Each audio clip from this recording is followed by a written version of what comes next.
YouTube, Robert the Coroner Drap here, and today I'm going to be talking about what happened this week, or rather, the little bit that I watched of WWE Tuesday night Smackdown.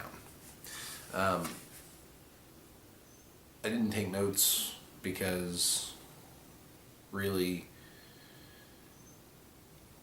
I wanted to try and watch the show and get what I could out of it, and unfortunately there wasn't a lot to be had. I did not watch Battleground because I was busy playing Dungeons and Dragons and then editing and uploading my other video, so I don't know nor care what happened on on Battleground, but I can tell you this.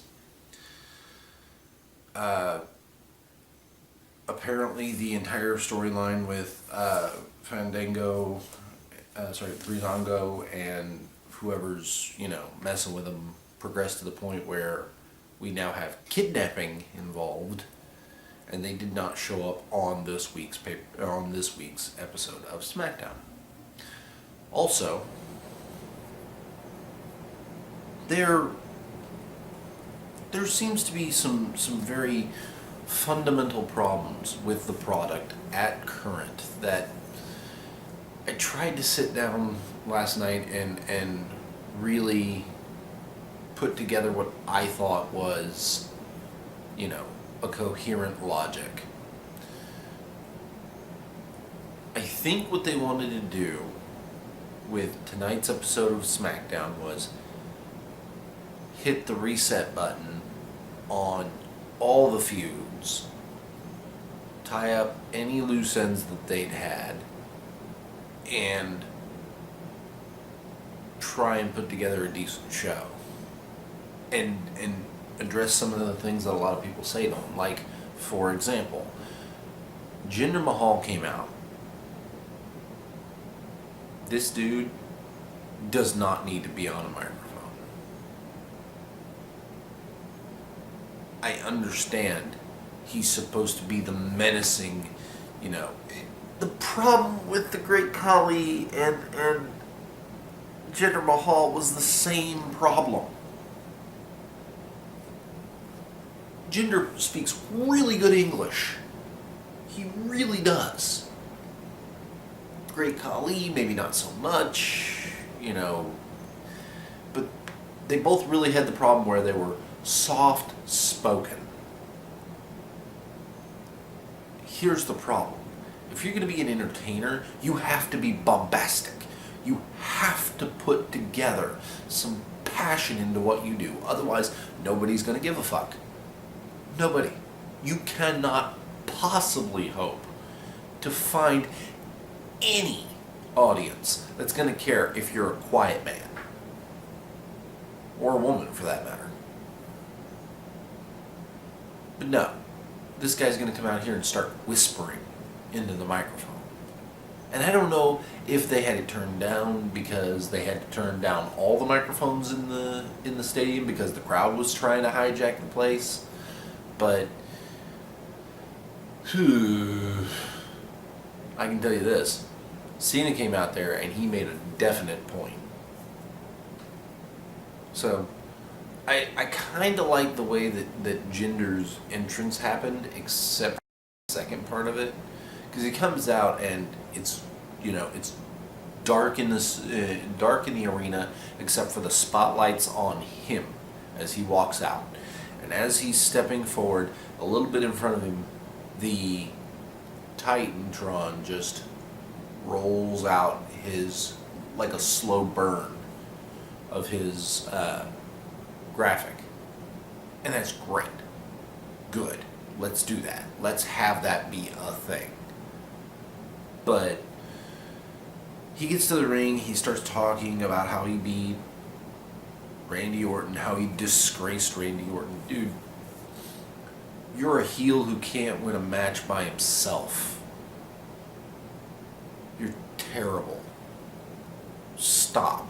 In fact, that's one thing I would love for if I flew to Connecticut, because I'm dying of some rare disease. And they said, well, what's your wish? I would like to, for one day, run WWE. One day. And item one, line one, item one, inscribed in motherfucking gold,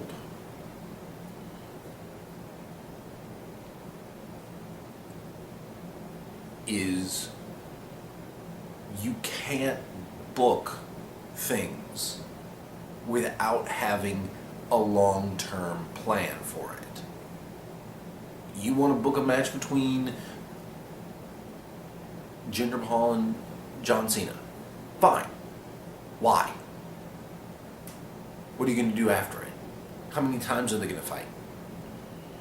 What's Jinder going to do after he's done with John Cena? What is John Cena going to do after he's done with Jinder Mahal? With Jinder Mahal, questions that you have to have answered before you even plan that first match. Because if you do not, then you don't do it. And that seems to be a problem that plagues the entirety of that WWE creative, is they can't book farther than maybe a week out. And or they make dumb booking decisions because they can. Let's take, for example, Baron Corbin and Shinsuke Nakamura. They should not be fighting. No, should not. But are. Why? It happened after Money in the Bank, and now they've got him in tag teams with AJ Styles, and now they got him doing singles matches against Baron Corbin, and now this week and it was one of the opening matches. That's the other thing. It was like, it wasn't even an hour in, and they give us Jinder Mahal. So they give us Shinsuke beating Baron Corbin with a Kinshasa. It was a good match. Don't get me wrong. I enjoyed the match in a vacuum, but context, But anyway, I'm getting ahead of myself. Start the show. We have Kevin Owens coming out to cut a promo, basically saying that he's going to reinstitute the U.S. Open Challenge next week. He's starting it this week, but he's gonna take his first opponent next week because he just won it. And AJ's like, no, this week you're gonna be defending against me. I'm gonna cash in my rematch clause. And then fucking Chris Jericho comes out. We haven't seen Chris Jericho since May. I thought he was still touring with Fozzy. In fact, I'm not sure he's still not touring. And that maybe they were playing Richmond, Virginia, and, oh, Fozzy's in town and so's WWE. Let's call up Chris Jericho and see if we can't maybe schedule a thing where he cashes in on that rematch clause, that rematch, because he lost to Chris Jericho he lost to Kevin Owens back in May. Let's fix this. Let's tie that out. And hell, it could be a damn good match. And it was. It was a really good match. I enjoyed that match. Larger context, was this due to Chris Jericho? Nothing. Chris Jericho's Chris Jericho, and he's never not going to be Chris Jericho. And especially with the way he reinvented himself in this last year and stayed on for as long as he did, the man shouldn't even be back now. I wasn't expecting to see him until maybe Survivor Series. Let the man rest, recoup, let him do what he wants to do with Fozzy. It's only been what? It hadn't even been 2 months. Let the dude do what he wants to do.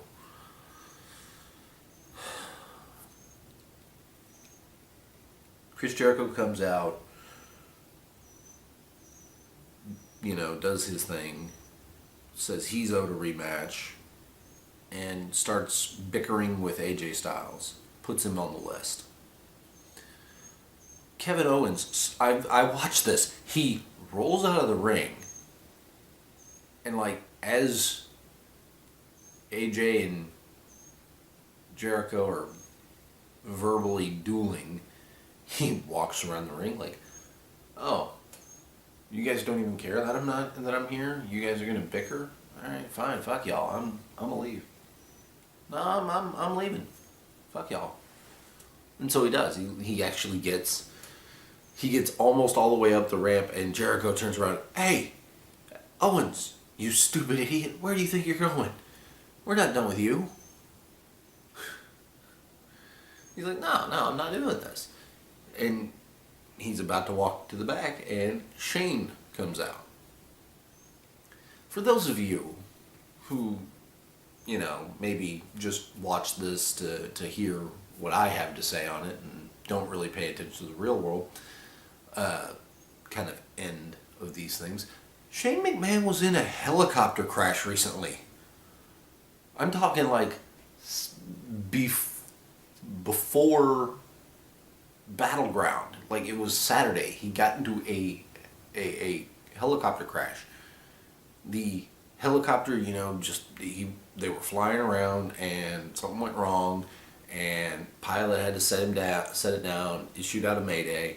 He set it down in the water on pontoons that apparently don't always work. And that helicopter apparently has a pretty bad record. But, he got in it and he did it. And he's okay. But I thought I saw like a bruise right here on the side of his face, and I could imagine it. Like he took.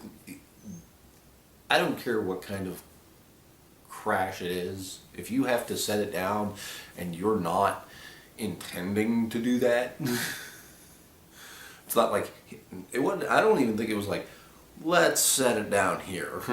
I was thinking, okay, yeah, we might have to set it down in the water. Let's see if we can get to the land. Nope. So, that's how that went. So, but Shane was in that. Perfectly fine, as are the two other people that were in there. He was not flying it. It was like some charter helicopter for some kind of tourist in New York, one of the islands. I don't know. Don't care. Moving on. But he comes out and says, "Well, we got AJ Styles, we got Chris Jericho. Both of them have legit claim to challenge you for a rematch.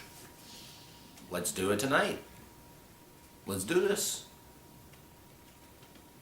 AJ Styles, Chris Jericho, Kevin Owens, triple threat, main event. Let's do it.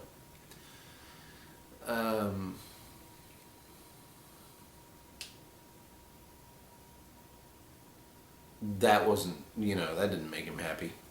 I think the first match of the night was Sami Zayn and Ty Dillinger versus Aiden English and Mike Kanellis.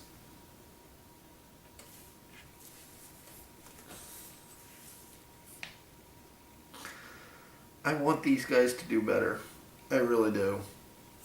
I want so... Man. See, I'm so pissed off, and I'm so... that it's starting to hit me. I want these guys to do better. Because I know they can do better. They have done better. They proved before the superstar shakeup that there's a chance that even with no roster, maybe one or two main event superstars, that they can make the entire roster look amazing. And they don't do it anymore. I mean, fuck, how hard was it to follow the same formula? Take 1 week. Week A, you have a couple more tag team, maybe one. Oh, goodness me. My card is full. You take tag team wrestling and you add in some, maybe one singles women's match, and have a couple mid card, like have the mid card feud match and have the main title feud match. Easy, simple. Week B, more women, one tag team match, one mid card match, one main event match. Simple as that. All that. That's not that hard. But they keep messing it up. Multi-women matches are not a thing that you need to do. If you want to progress the storyline, having it happen in singles matches is fine. But you don't need to keep putting together tag team matches. Sami Zayn and Ty Dillinger ended up winning this. I didn't pay close attention because I was also busy, cooking. I made a roast. It was really good. Took me all day. But I also made rice bars for running. I got the recipe off of the internet, and I may end up making more of them depending on how it works out for me. But moving on. They win. Sami Zayn gets a haluva kick on Mike Kanellis, pins him 1, 2, 3, perfectly fine, good. They made the faces look great. That's excellent. Moving on. Charlotte and Becky versus Tamina and Lana. No more Lana. We're done. Okay? We gave you a chance. You can't wrestle. Not in this gimmick. Go back to being the ravishing Russian. Go back to being with Rusev. It's time to roll it up. Fucking Charlotte gets the big boot on Lana after getting the big boot on Tamina. This then turns around and has her eat the pinfall. Tamina starts distancing herself from Lana. Again, nobody cares. Jinder Mahal's segment with John Cena. John Cena comes out after, after his flag match with Rusev, formally introduces himself. Hi, I'm John Cena. I'm going to face you at SummerSlam. I'm going to win my 17th title reign. And I don't care if you bring the Singh brothers, the Singh sisters, the cast, and his promo right there. I don't care who you bring, because I understand, you have to understand you're going to be facing Super Cena. And the fact that he fucking said that, the fact that he called himself Super Cena, ooh, I feel like that was a shot at us. No, we're doing this. It's going to be a thing. You're going to have to deal with it. I'm Superman. I don't care. Superman don't give a fuck. But he goes to leave, right? And Daniel Bryan comes out. He's like, listen, you don't make the matches around here. You are John Cena. That's true. There's no denying who you are and what you've done. But I make the matches around here. Shane makes the matches around here. And next week you're going to face Shinsuke Nakamura versus for #1 contendership rights. That match should not take place on television. It should be a pay-per-view match, because let's just say they say, okay, here you go. You got 20 minutes. Go. Do what you want. Do what you got to do. Shinsuke's got to win, though. John Cena's going to put through the fucking match of his career. And Shinsuke is Shinsuke. There's no arguing it. This match should not be happening. You shouldn't do it. But it was always going to happen anyway. So, realistically, I can't be too mad about it.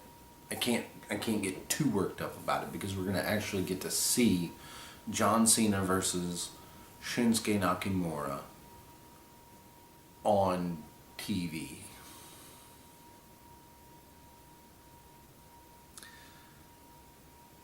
Next, we had the New Day.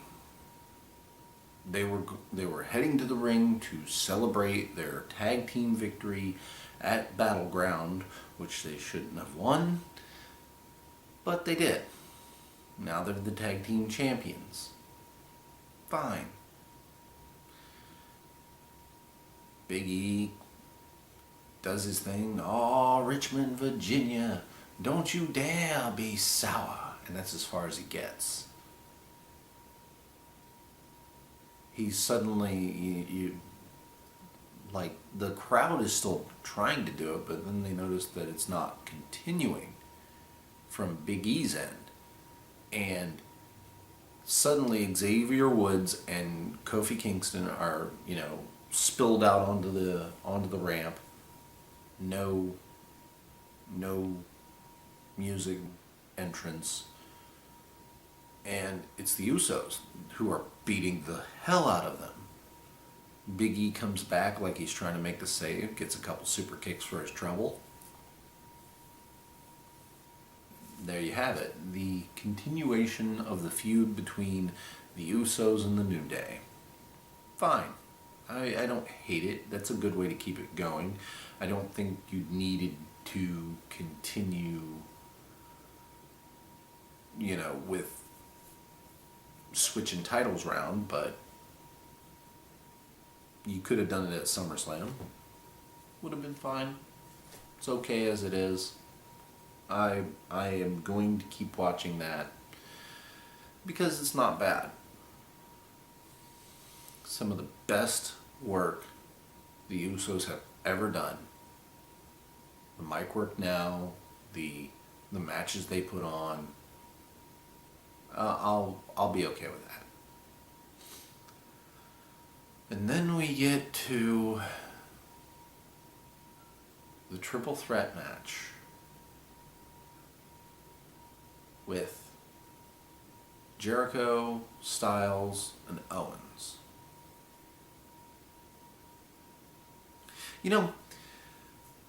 I sat down and I thought, okay, why would they take the title off of AJ after 2 weeks? This doesn't make sense. Why are you doing this? And apparently, according to Ryan Alvarez in the Wrestling Informer, this was not supposed to be the ending. Now, it's not clear whether, Owens was out of place or there was a botch finish. Maybe the ref was not where he was supposed to be. But apparently AJ Styles was supposed to retain. That's why we're getting this match tonight. And to the match's credit, it was a good match. And the finish came.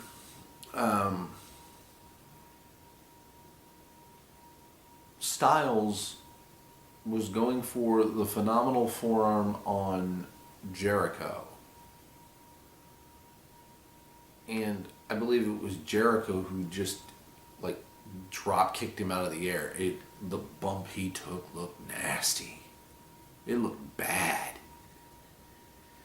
But Jericho turns around. He eats a super kick. Gets thrown into the pop-up powerbomb. Jericho kicks out. Owens then turns to his other finisher, the 5-star frog splash. And dude, for a man his size, doing the shit he's doing, whoo, boy, that is a beautiful frog splash. I mean, anybody of any size, him doing that frog splash just as clean as he does it is fucking great. But it's at this point, after landing the frog splash, Styles gets in the ring, grabs Owens, throws him out the ring, flops onto Jericho for the pinfall victory, thus regaining the United States Championship. Now, we've already seen Owens in a backstage segment that evening kind of unraveling a little bit because he has to defend the title, and he's pretty much, fussing at Shane like, listen, I know I don't like you, you don't like me, that's whatever, but I shouldn't have to be doing this. He's like, you know what? You're right. I don't like you. You're going to do this because I'm general manager. So get to work. So he's after the match, Owens is just destroying the ringside area, flipping the stairs, tearing down the monitors and the tops of the tables on the commentary team, pulls up a microphone, is like, listen, no, everybody shut up and listen to me. It's not fair that I had to defend my title tonight in a triple threat. It's not fair that it's only 24 hours removed from Battleground and I'm out here busting my hump. You all think it's not fair that I'm so much better than you'll ever be. Do you know what is fair? My rematch next week, one-on-one, you, me, U.S. title. And I think this will effectively end Kevin Owens versus AJ Styles for the time being. Here's the thing, though. Does it lead where it needs to go, which is bringing in better talent? Well, maybe not better talent, but new talent. Like, let Ty Dillinger. I've had enough of waiting for Ty Dillinger to be done with Aiden English. The first match was fine. Okay, it's Ty Dillinger being Ty Dillinger. Great, fine, don't care. Put it out there. Watched it, liked it.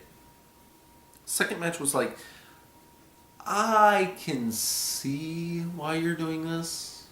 Cause hey, he beat me. I gotta get my thing back. When you lost the second time, that should have been it. But no, you're gonna challenge him again. And lose again. It's like nobody wants to see this anymore. And you keep doing it. No. Honey, no. What are you doing? Stop.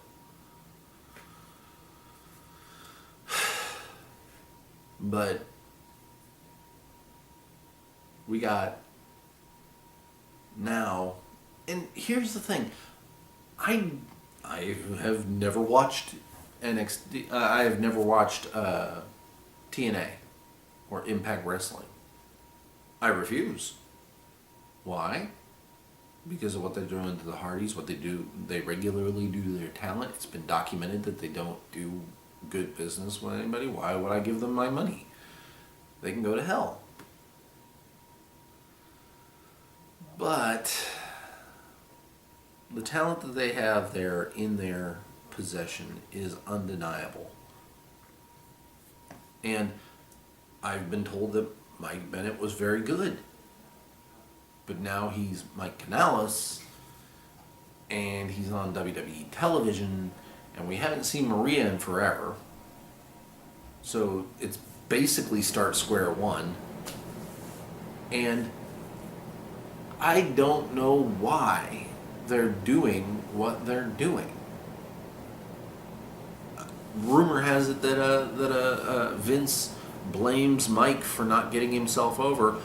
Dude, you're not giving the guy a chance. You're not giving him any opportunity to put himself out there, to get himself known, except for in these little backstage vignettes and these WWE.com online exclusives. You can't do that. You can't do that to a new talent. It's not going to get him anywhere. You want to get this guy over? Send him down to NXT. Have him start from scratch. Look, here's how I do it. You need more women in the women's division. Get it split. SummerSlam. You have a split between Mike and Maria.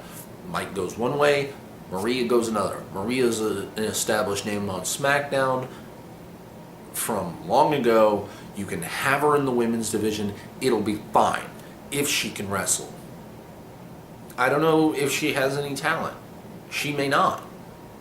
And I would be okay with having her in that division long enough to figure out if that's true. If she has talent or not. But Mike goes down to NXT, rebuilds his character, and comes back in a year. You can't have him not do that. And I think even AJ Styles admitted, is like, no, I probably could have done with some time down in NXT before coming up here. It's really hard to switch from what I was doing over there to what we do over here.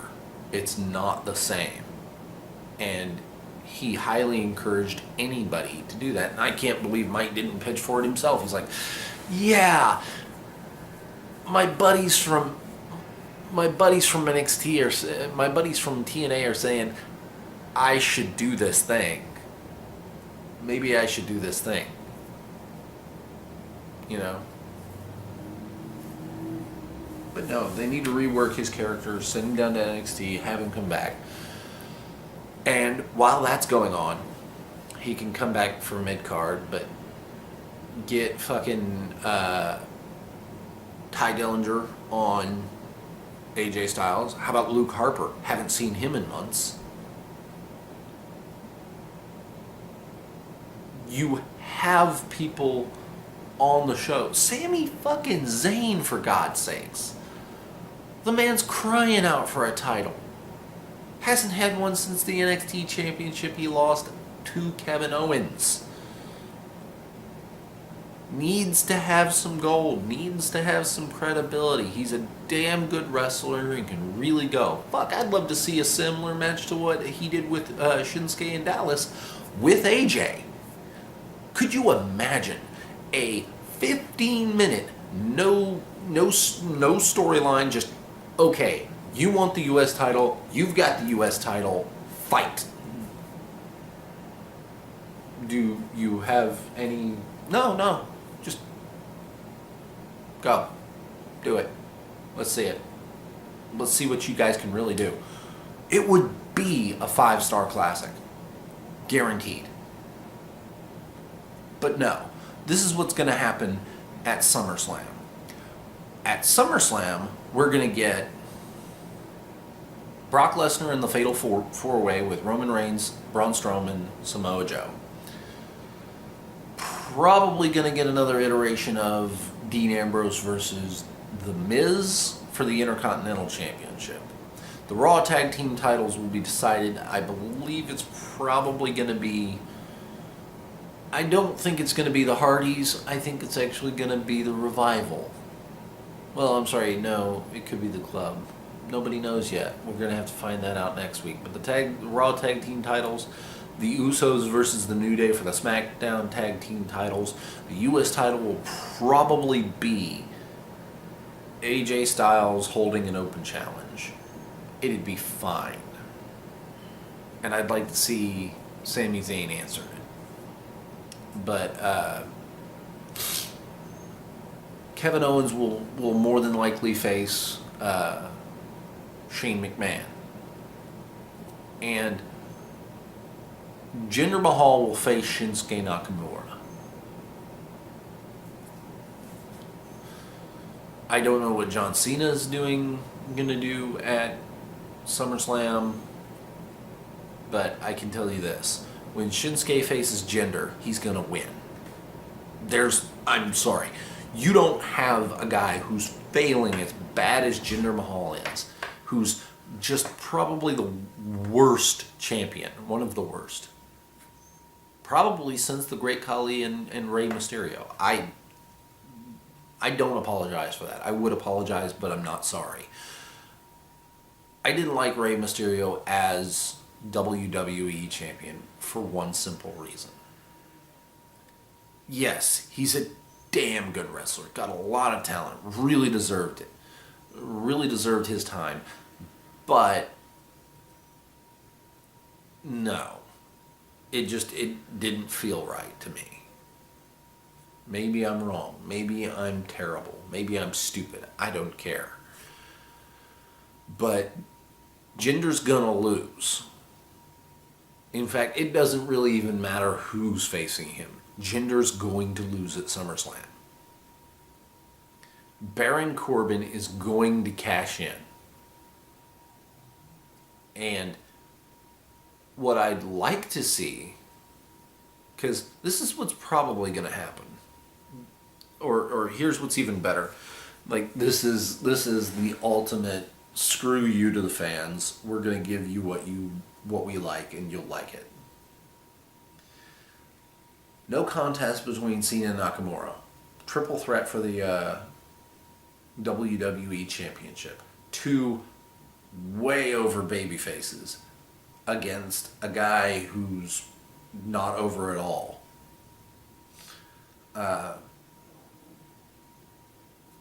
Baron Corbin comes down, last minute, cash in, makes it a fatal 4-way, and pins. And I'm talking, this is like in the deep of the match, right? Like, John Cena's about to hit the 5-knuckle shuffle. His back is turned, out the crowd comes Baron Corbin, hits Cena in the face with the briefcase. Hard. Nakamura is out. Hands the briefcase to the referee. It's an official cash-in. He hits the end of days on Jinder. 1, 2, 3. Baron Corbin wins. Because he's been beat up the whole match. Corbin's coming in fresh. This then leads, it can be Jinder Nakamura, and I don't want a triple threat together like that, but maybe it has to happen that way. Because it seems the year of multi-man matches, breaking up tag teams, and stupid plotline decisions. But anyway, we can always cover that later. Thank you for watching. Please like, comment, subscribe, all that fun stuff. I'm going to try and put this all together for you today. And we'll see you next time. It's a chance that I take, but I know you forgive the mistakes that I made.